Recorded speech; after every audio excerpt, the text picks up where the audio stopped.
America, Ukraine और रूस के बीच युद्ध समझौते के लिए अबू धाबी में बातचीत शुरू हो चुकी है और ये पहली बार है जब तीनों देश एक साथ एक टेबल पर आएंगे। लेकिन इस बीच फ्रांस ने रूस के एक तेल जहाज को पकड़कर पुतिन को भड़का दिया। ट्रंप की टीम से 3 घंटे तक चली बैठक के बाद पुतिन ने फिर से साफ कर दिया कि युद्ध रुकने की सिर्फ एक शर्त है और वो है डॉनबॉस रूस को दे दिया जाए, जिसके लिए जेलेंस्की तैयार नहीं।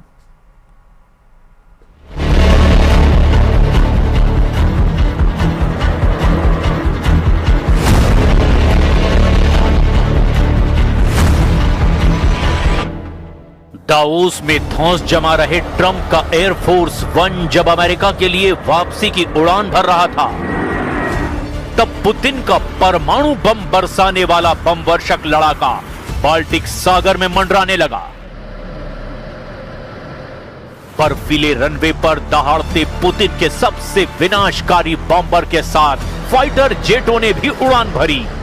रूस के जंगी हथियारों की फ्लाइंग परेड 5 घंटे से ज्यादा देर तक चली है। रूस का लॉन्ग रेंज अटैक बम वर्षक Tu-22M3, रूस का फाइटर जेट सुखोई Su-35S और Su-30SM ने एक साथ जंगी ट्रिलर दिखाया है, जिसके बाद यूरोप पर पुतिन के हमले का अलर्ट मिलने लगा, क्योंकि पुतिन को भड़काने वाले 2 कांड हो गए। एक तो ट्रंप ने पुतिन को धमकी दी है, दूसरा फ्रांस ने खौफनाक जोखिम मोल ले लिया है। तो क्या दावोस शिखर सम्मेलन में ट्रंप के दावे बेमानी हो चुके हैं? ट्रंप ने जेलेंस्की को युद्ध से बचाने की जो गारंटी ली है, उसका क्या होगा? मामला पहले से भी ज्यादा बिगड़ गया है। पुतिन मीटिंग पर मीटिंग कर रहे हैं। पुतिन ने रूस की सेना को हाईटेक और मॉडर्न बनाने के लिए वॉर इमरजेंसी मीटिंग की है। ये उसी हाई प्रोफाइल मीटिंग का वीडियो है। अब पुतिन का क्लियर ऑर्डर क्या इशारा कर रहा है, जरा आप भी सुन लीजिए।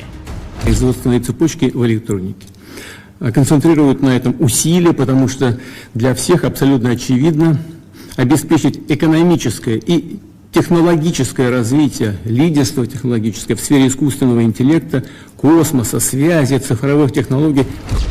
पुतिन बड़े युद्ध की तैयारी कर रहे हैं। पुतिन हथियारों को एडवांस बनाने के ऑर्डर दे रहे हैं।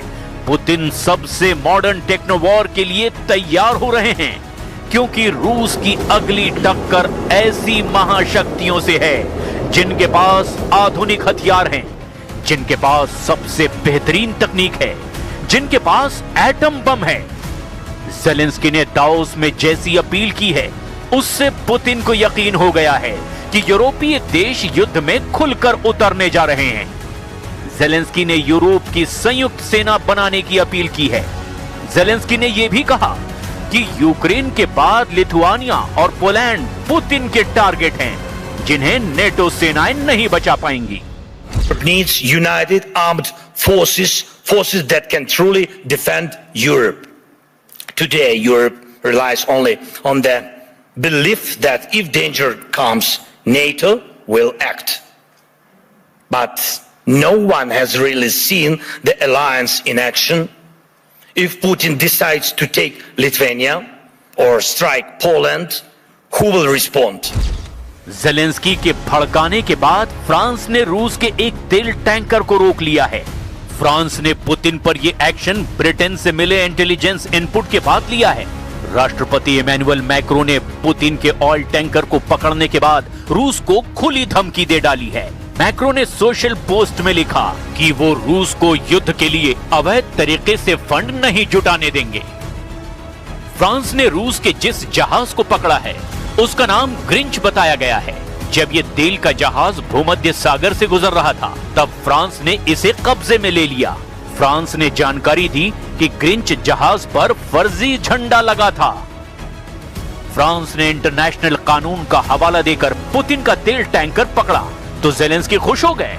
लेकिन रूस के जहाज को पकड़ना मैक्रो को बहुत भारी पड़ सकता है, क्योंकि पुतिन का दिमाग बहुत ज्यादा गर्म हो गया है।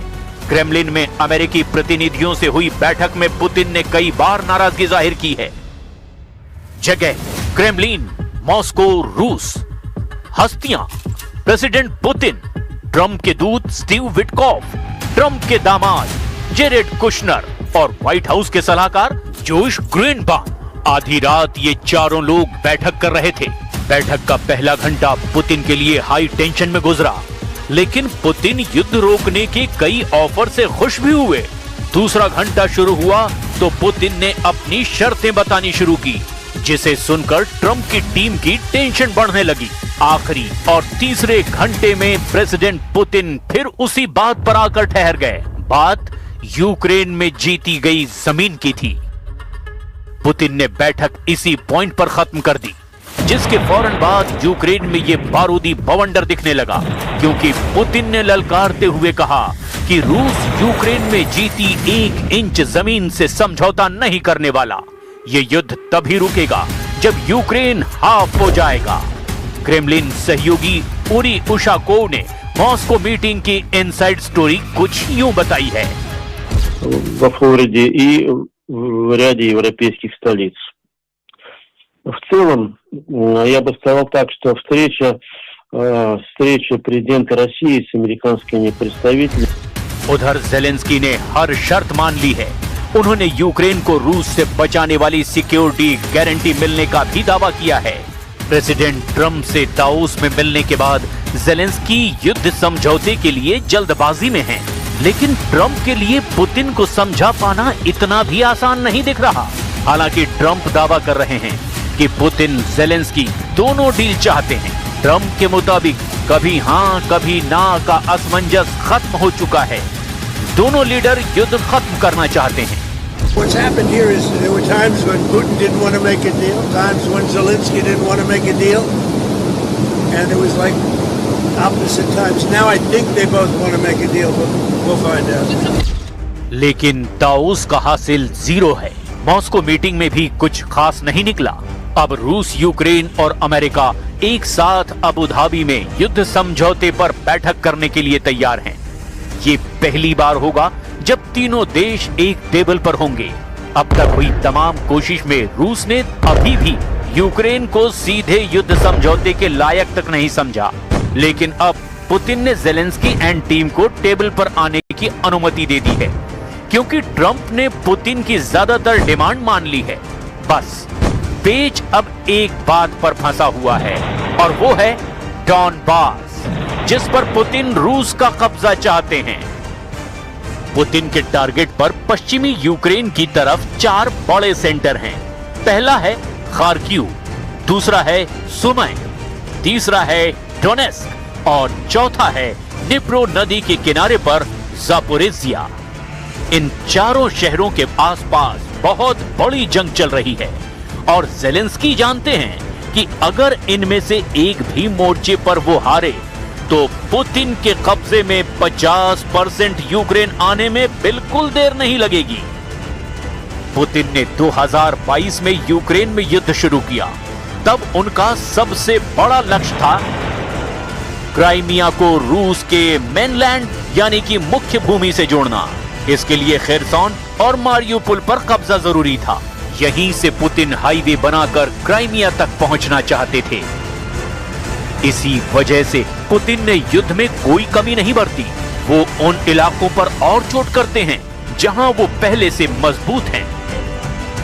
यूक्रेन के नक्शे पर ये ईस्ट कॉरिडोर देखिए, यानी डॉनबास का वो रीजन जहां लुहांस्क और डोनेस्क इलाके आते हैं। इसके साथ ही रूस दक्षिण में मारियुपोल और क्राइमिया तक रेड कॉरिडोर बनाना चाहता है, और इन्हीं इलाकों में मजबूत पकड़ हासिल करने के लिए वो यूक्रेन को बांटने वाली नदी नाइपर के जरिए ईस्ट और वेस्ट वाला फ्रंट तैयार करना चाहते हैं।